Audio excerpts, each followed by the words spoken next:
your heart needs to be in a place that you can like accept whatever the Lord like commands you to do. And just like when we put our heart in a place that we're like open to accepting what he commands of us, then like we're going to be blessed for like that attitude of just like, even though it's hard, like I'm going to go and I'm going to do what you're going to ask of me. It doesn't mean I won't struggle, and like it doesn't mean it won't be hard, but it means that I trust you enough to like trust that this sacrifice is going to be good for me.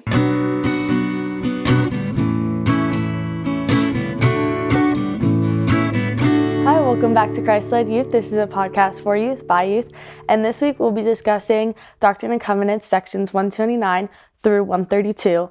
I have senior sacrifices in obedience. So while I was kind of studying and stuff, there was some things that stuck out to me, like in Come Follow Me, and I'm just going to read it to you guys real quick.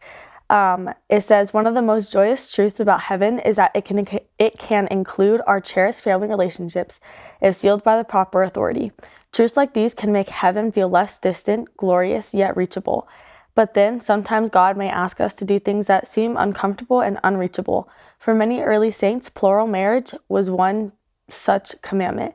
It was a severe trial of faith for Joseph Smith, his wife Emma, and almost everyone who received it. To make it through this trial, they needed more than just favorable feelings about the restored gospel. They needed faith in God that went far deeper than that. The commandment no longer stands today, but the faithful example of people who lived it still does. And this example inspires us when we are asked to make our own sacrifices in obedience. And this really stuck out to me for multiple reasons. Multiple sections of this like really stuck out to me. But I loved in the end when it talked about how like it still inspires us when we are asked to make our own sacrifices in obedience.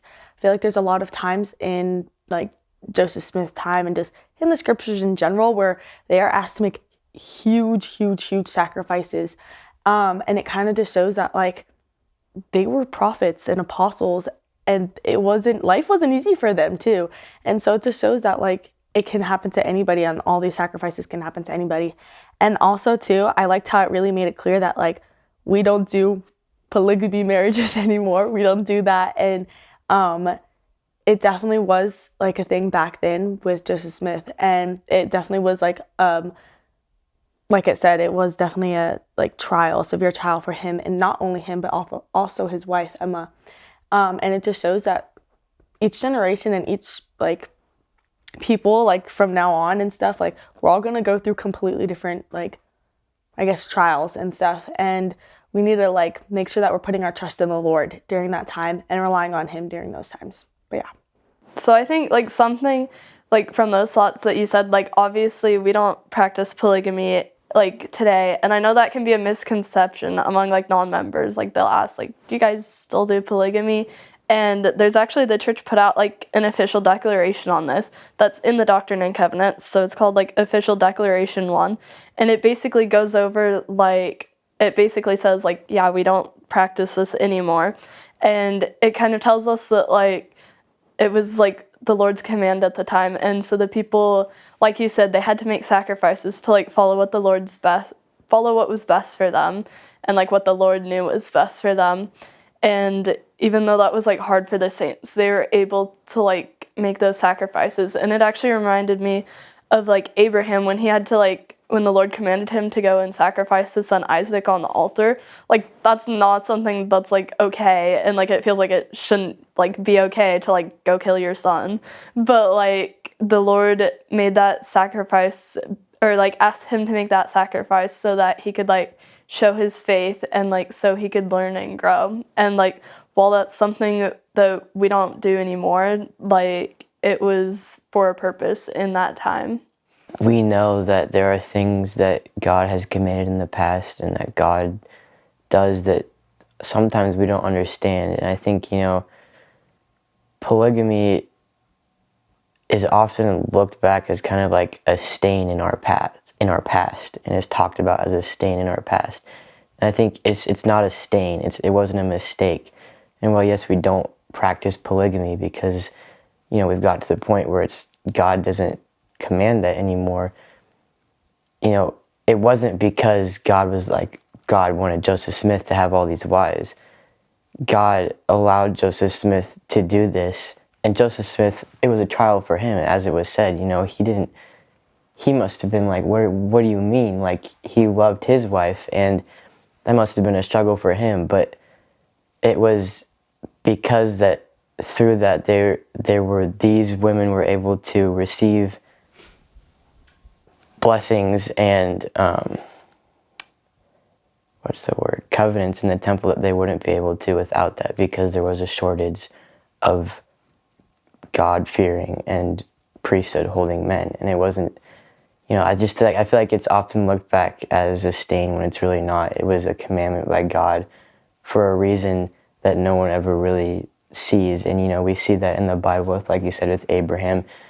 Abraham is a prophet that we all respect, and we all know that Abraham was a prophet of God, and he also had multiple wives. And again, it wasn't because God was like, oh yeah, well, you're whatever, go have as many wives as you want. It's because God works in mysterious ways, and oftentimes it's hard for us to see that. But I don't know, that's kind of my thoughts on it. And I feel like it definitely, as we don't practice it anymore because there's no need, and because God has, it's just, God doesn't need it to happen anymore, because we have what we need for everyone to be able to receive the ordinances they need in the temple. There's this church historian named Kate Holbrook who, it was kind of like a youth broadcast of like youth had questions and they're asking her, and the polygamy came up because they're also confused, like, that's weird, why would he command that? And she said that there are some rare exceptions where the Lord commands plural marriage in order to raise up righteous people. So like you were saying, those women were able to have access to the priesthood keys that they otherwise wouldn't be able to. And so when the prophets and righteous people were marrying many people, it spread the gospel. And so they it was just for their time. And like you said, it was really hard for Joseph Smith to understand. And I think that that's why he took the commandment away for our time, is because it was right for their time only. And that's like, sometimes we don't understand truly why God commands that, and that's just what God felt was right for their time. I think like there's like commandments in their time, and there's probably commandments in our time that like people have trouble following and that are like hard for some people. But I think like a big focus of this section is like we need to be dedicated to following his plan no matter what he asks. Like, he's gonna ask us to do hard things, and there's probably gonna be like hard just like things that we have to go through. But just like being willing to be dedicated enough to him and to trust him enough to like just follow him, just like make those sacrifices. So what are some sacrifices like that we have to make today that are kind of hard for us, but like that will bless us? For me, it can be tithing is sometimes difficult because like as a youth, I don't make that much money, and so I would like to have more money to save for college, for my mission, to have to hang out with friends. And I know that like my adult leaders have said that they see their blessings from tithing, but when 10% it's kind of a lot when we have such a small amount that we've made. And that is sometimes a hard sacrifice when I see that coming out of my like bank account. But I just like keep telling myself that if I keep waiting and I keep paying it, then I'll be able to go to a good college or go on a mission or something like that, that I just won't see those blessings right now, but I know that they're going to come, and I have to have faith that he's going to bless me for the sacrifice that I'm making. I agree with Macy. I think tithing is definitely like a huge one for me too. It's also been like kind of hard, especially with like doing sports and school. Like I just don't have time for a job, so like I'll babysit and all these things, and so it's like I need money, guys. So it's kind of hard sometimes, and it's like that like in between where it's like, okay, like I know I'll be blessed for this. And I definitely think another huge one, especially for the youth, is seminary. I feel like it's very hard. Like, I love seminary so much, but it can definitely take a toll just like on us sometimes. Well, at least for me, like with sometimes like doing a sport, like I'm just so exhausted and I'm just like, I just want to sleep. Like that's all I want is to sleep. And so getting up at 5 a.m. is kind of not what I really want to do. But I've definitely had a lot of prayers answered from going to seminary, and I have had a lot of blessings already from going to seminary. And it is generally such a blessing sometimes to be able to go and to literally just like be with like your friends and kind of just like listen to the word of God and to be able to dig into the scriptures and to like feast on the scriptures in the morning. And it's definitely really nice before going to school. You kind of get that nice little spirit and everything right before you go in and have to deal with who knows what at school. But yeah, that one's definitely a huge sacrifice, is this time and sleep. But it is definitely such a blessing to be able to have that and to be able to go. Yeah, I really like that. I think seminary and tithing are also huge sacrifices for me. Like, I mean, I'm giving up like 10% of what I make and then like giving up like lots of hours of sleep. But just, I think like something that my parents like raised me really well and kind of like instilled in me from like an early age was just like, you need to be prepared and like your heart needs to be in a place that you can like accept whatever the Lord like commands you to do. And just like when we put our heart in a place that we're like open to accepting what he commands of us, then like we're going to be blessed for like that attitude of just like, even though it's hard, like I'm going to go and I'm going to do what you're going to ask of me. It doesn't mean I won't struggle, and like it doesn't mean it won't be hard, but it means that I trust you enough to like trust that this sacrifice is going to be good for me. Definitely. I love that. And it reminded me of something is when I lived in California, I lived like 15-20 minutes from the temple, and then coming here to Missouri, like the first temple trip I went on, it was like a 3.5-hour drive, and I was like, what the heck? Like my entire Saturday was gone, and I was like, nice, this is great. But it was definitely like a really spiritual experience to be able to have that, and it was definitely a testimony growing place for me, because I was able to realize that not everybody has that opportunity to drive 5, 10, 15, 20 minutes to a temple. And all of these youth, there was a lot of youth, and to like all of them were waking up crack of dawn and like going to the temple. And it really just showed how really like if you want to grow your testimony in God, like sometimes you're just going to have to make difficult sacrifices, even if your entire Saturday is gone and coming back at dinner time and hanging out with family and everything.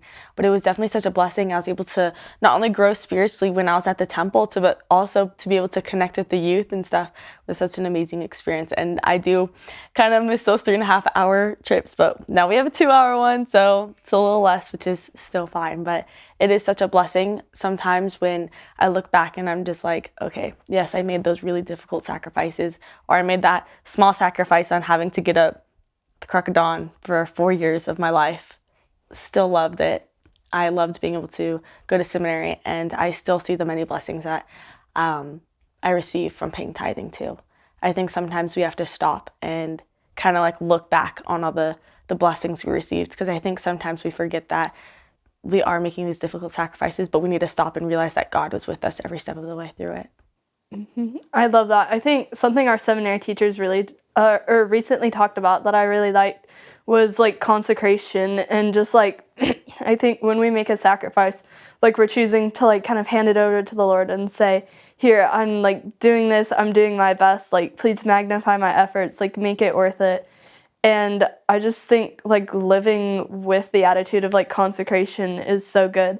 Like they encouraged us to like before you go to bed and stuff to like pray and like be like consecrate this time like for seminary when I wake up, and like to pray when you wake up and be like help me to like make this hour worth it and like make me grow from it. And as I've like done that, it's been like so cool. It's like I'll set my alarm every night, and I used to be like annoyed at like, oh here we go, setting my alarm for 5 in the morning.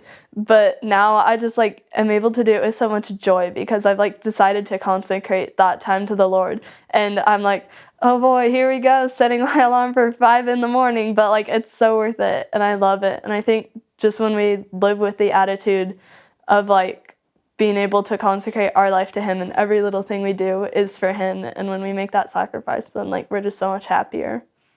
I feel like just the whole theme and kind of, I don't know, what I've been taught from this section, the conversations we've had, is that there will be times when there are things that we don't understand and things that seem hard, trials that we have, that God has let us go through and will let us go through.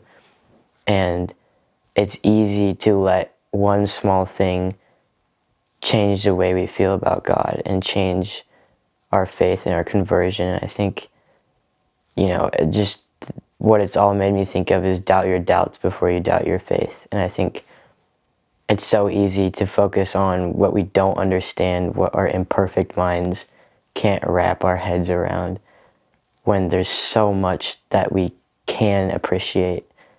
I think probably there's so many times when God's just up there and He's like, you really don't trust me out of all of these things I've done for you, and you've seen, and I'm grateful that you've seen, I've put in your life, and you don't understand one thing, and you're going to let that be the reason that you are deciding that all of these other things aren't valid. And I don't know, I just feel like it's very easy to get caught up on small things that we just don't understand with our imperfect minds or have trouble. And that's okay to not understand something. And I think, there's so much good to focus on. And obviously, I think it's just, Heavenly Father has put so much good in our lives, and I think it's important that we focus on that. And that we doubt our doubts before we doubt our faith. And we focus on the good. And, still strive to understand what we don't understand, but don't let it be the reason that you forget everything else that is good.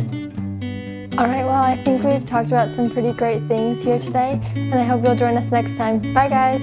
Bye.